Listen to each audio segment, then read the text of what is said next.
Bir vaxt ürəyi sevinclə dolan qadın, birdən-birə həyatı məhv olan qadın, çiçək kimi bir anda solan qadın. Unut onu, çəkmə belə qəm qadın.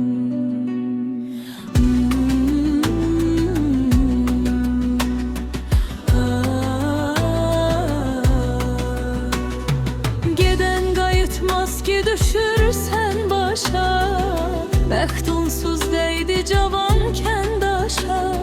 Küsmə bu dünyadan, həyatını yaşa. Etmə həyatı özünə cəhənnəm qadın. Unut onu, çəkmə belə qəm qadın. Eşq belədir, dözmək olmur əzaba. Xoş həyat çevrilibdi istiraba.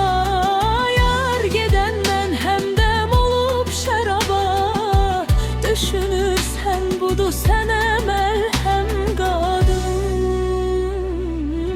Unut onu, çəkmə belə qəm qadın.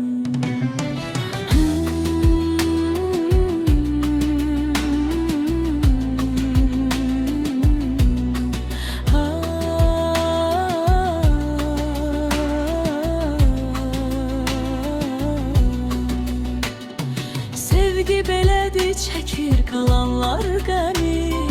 Pərvanə nə cür tərk edir şəmi.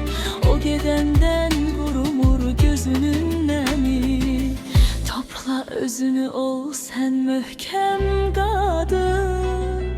Unut onu, çəkmə belə qəm qadın. Tanrı qatda hər kəsin cəzası var. Çoxdur əzab çəkənlər sənə oxşar. Sənin həyatını təsvir etdi muxtar. Bəlkə oldu sözləri məlhəm qadın.